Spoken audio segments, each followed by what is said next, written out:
Hero আলমের কাছে অনেক কিছু প্রত্যাশা করতাম, এখন আর করি না কিছু। যখন সে তার আর আমার অন্তরঙ্গ মুহূর্তটা ভিডিও করে আমাকে ব্ল্যাকমেলিং করেছে, তাকে জাস্ট আমি ঘৃণা করি। সে হচ্ছে ওই টেনশনে অনেকদিন খাওয়া দাওয়া ঠিক মতো করেনি, অসুস্থ হয়ে পড়েছে। তার মতো একটা মূর্খ টোকাইকে আমি কি বার্তা দিব? আমি তো ভুল করেছি। তার তার তার এই যে মিথ্যা ভালোবাসার ফাঁদে পড়ে আমি জীবনে ভুল করেছি। সেই ভুল থেকে আমি চলে আসি। আমি অনেক চেষ্টা করেছি, সিরিয়াসভাবে আমি তাকে আমার মন থেকে একদম আউট করে দিয়েছি। আমি আলমের অফিসের সামনে আমি ছিলাম, আলম ফোন রিসিভ করেনি। পরে রিয়ামণি আমাকে নিয়ে আসার পরে আমার খালার বাসায় আমি যাই, যে ওর ওখান দিয়ে সাংবাদিকের সামনে আমি যাব না, ও আমার পেছু পেছু আমার খালার বাসায় যায়, সেখান থেকে রেডি হয়ে আমাকে নিয়ে আসে। তারপরে 2 দিন ওর ওখানে থেকে আমি আমার বাড়িতে চলে যাই। তারপরে মাঝে মধ্যে আসি, ওর সাথে শুটিংয়ে যাই, কারণ আমি একা, মন ভালো থাকতো না, শরীর অসুস্থ, ওইভাবে ওর সাথে আমি ঘুরতাম ফিরতাম, কিন্তু ওর সাথে থাকি।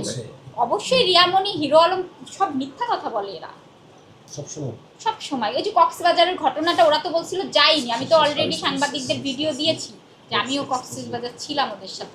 কালকে মামলা করেছেন পরশুদিন হিরো আলমের বিরুদ্ধে, কেন করেছেন? ওটা করেছি কি, উনি তো আমাকে ব্ল্যাকমেলিং করেছে, আমি সাংবাদিকদেরকে দিয়েছি যে সে তার আর আমার অন্তরঙ্গ মুহূর্ত ভিডিও করে আমার কাছে 20 লাখ টাকা চেয়েছে আর মামলা উঠাতে চেয়েছে। পরে আমি আমার বান্ধবীর সঙ্গে কথা বললাম, বলছি তুমি এটা নিয়ে ভয় পেও না, তুমি মামলা করলে তোমার ভিডিও কিছু করতে পারবে না। তখন আমি যে বগুড়া যে আমি থানায় কথাবার্তা বলে আমি হচ্ছে রেস্টুরেন্টে যাই, তখন তার চাচাতো ভাই আর কিছু গুন্ডা বাহিনী আমার উপরে হামলা করতে আসে। তখন আমি 999-এ ফোন করে আমি হেল্প নিয়ে আমি একটা সাধারণ আর কি ডায়েরি করি। এখন আপনি ঢাকাতে থাকবেন না বগুড়া থাকবেন না খুলনায় থাকবেন? খুলনা আর ঢাকা থাকবো, তারপরে খুব শীঘ্রই বাইরে সেটেল হয়ে যাব। আপু, শেষ কোশ্চেন, সেটা হচ্ছে ঐশী নামে একজন মডেল এবং অভিনেত্রী সম্প্রতি গতকালকে আমরা দেখেছি যে সে হিরো আলমের মানে বউ হতে চায়, তার উদ্দেশ্যে আপনি কি বার্তা দিবেন? সে 20 নাম্বার হলেও তার বউ হবে এভাবে বলেছে। হ্যাঁ, আপনি তার উদ্দেশ্যে কি বলবেন?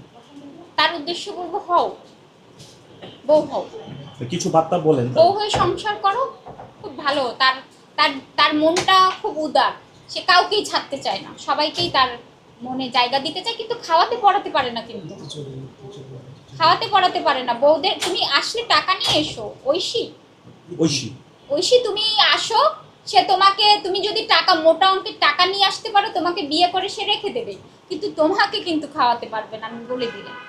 সে বলেছে যে তার মানে হিরো আলমের মন মাইন্ড ভালো, সেজন্য। হ্যাঁ, মন মাইন্ড সব ভালো, টাকা দিলে সে সারাদিন তার মতো ভালো আর এই পৃথিবীতে কেউ নেই। ওর মতো মেয়ের নামই আমি মুখে নিতে চাই না, ও আমার কোনো লেভেলেই যায় না। ওর মতো রাস্তার মেয়ে কিনে আমি কি বা কথা বলবো?